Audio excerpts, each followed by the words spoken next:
let me set the stage. It's 1993. Evander Holyfield was fighting Riddick Bowe at Caesar's Palace in Las Vegas for the heavyweight title.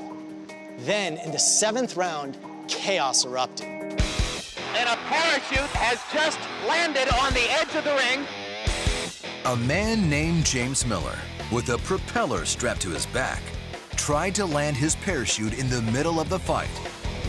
But he got hung up in the lights and redefined rope-a-dope. Because of those lights, we never really found out if he could have made it into the ring. But it got us thinking, would it have been possible for James Miller to have landed in the center of the ring?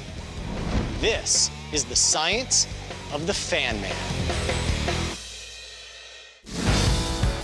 To break down this ill-fated flight, we brought in the world's foremost authority on the original Fan Man, Jeff Gowen.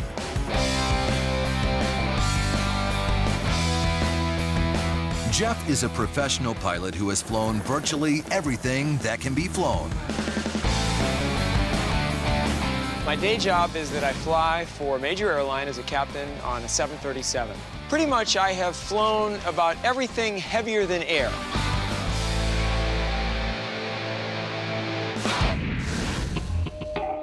Our test today is to determine whether or not the Fan Man could have landed in the ring.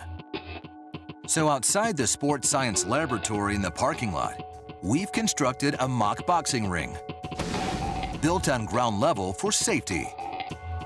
Jeff's challenge will be to navigate the ropes and stop inside this 18-foot ring. Jeff, you are cleared for takeoff. This is the hard part, making it just over the first set of ropes and before the next set of ropes, and stop. What we've done is we've constructed this so that it actually has breakaway ropes. When Jeff comes parachuting in, he's going about 15 miles an hour. We want to make sure Jeff doesn't kill himself. My odds of being able to pull this off are, it's gonna be iffy, very iffy.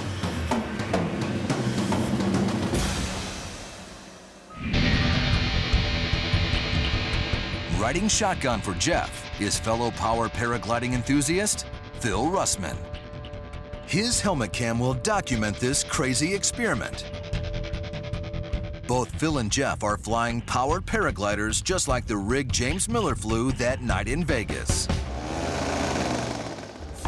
The paramotor, as it's called, is a high-end two-stroke motor that spins at about 8,000 RPM, and the propeller spins at about 2,500 RPM. This is a 30-square-meter wing made of ripstop nylon. It's curved. Your standard auto gas mixed with oil. It is a propulsion device. Cross-bracing, climb, descent, 28 horsepower, more efficient at slow speed. Doesn't have a lubrication system and accelerate you upright and on many miles. It's like a weed eater, a glorified weed eater. Why didn't you just say that in the first place? Just arc around and come in for some dry runs. It's pretty smooth. There's very light wind. It's good. Sounds like it's ideal for a touchdown. I think we should go for it on this one. Without the lighting grid to hang him up, can Jeff stop inside the ropes? Okay, this is good. This is good. Keep the power up. Keep the power up. Brakes. A lot of brake. Brake. Here it comes.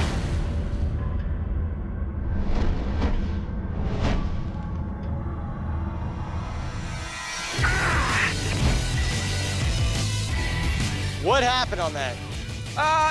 Just a little bit too fast. You know, I slowed down, but just still had a little bit too much speed.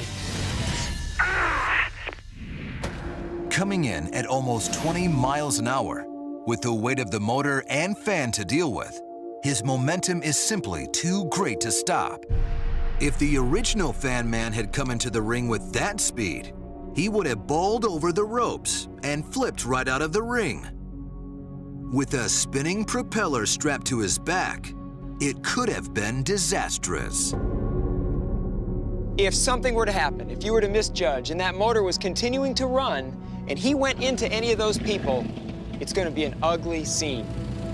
At full throttle, that prop is spinning 8 times faster than a deli meat slicer. and would do serious damage to flesh and bone. But the fan man never got to negotiate the ropes because he had another obstacle. James Miller's flight speed and angle of descent were both calculated perfectly to put him in the ring. The problem was the lighting grid. His 18-foot profile, from the top of his wing to the bottoms of his dangling feet, made it impossible for him to stay below the lights and above the crowd. There was approximately 25 feet of clearance between the floor of the arena and the truss of the lighting grid. And in order to stay above the crowd, Miller was forced to steer right into the lights. The fact that there was truss hanging overhead that caught his parachute really saved somebody's life, if not his own. But even without a lighting grid to navigate, stopping in the ring is nearly impossible. Jeff's attempted it 3 times, and he hasn't been close. But fast! No! Crap! Not fast! Oh! This dangerous experiment requires Jeff to maintain enough speed to stay in the air, but also have a delicate touch on the brakes. He's got to get up and over the first ropes, kill his momentum, and drop quickly. The biggest danger today would be pulling too much brakes and stalling before we got to the ring, stalling and dropping onto pavement. That's going to be very bad. Translation? Jeff's gonna shatter bones and put his life in danger if he can't negotiate the balance between speed and touch. To make matters worse, the winds are becoming unpredictable, and Jeff's got only one more attempt to land in the ring. Okay, here, coming in for the ring. You're too low and too fast. Coming up, our pilot makes a desperate attempt to succeed, where the fan man failed. A little bump there, a little climb. That's not good. Can he do it without plummeting from the sky? The final approach when sports science returns. Looking a little bit fast. And if nobody has been hurt, Brakes, it will be a near miracle. brakes.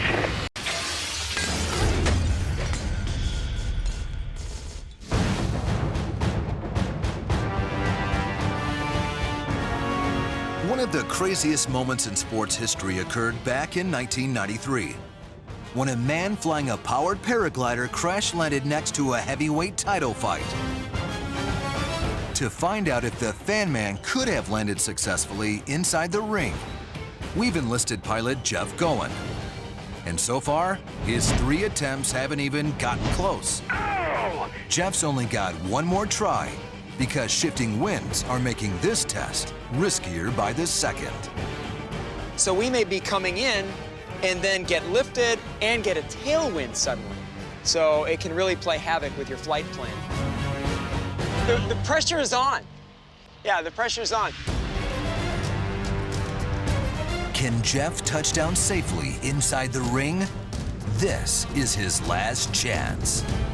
All right, you're looking good. You're looking good, Jeff.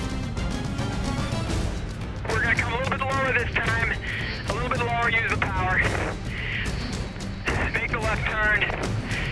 Downwind here. A little bit downwind. That's all right.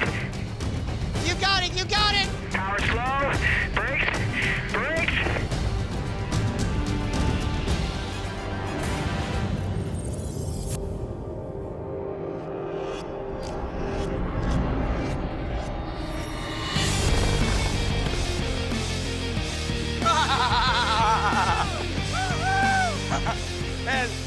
And you stop.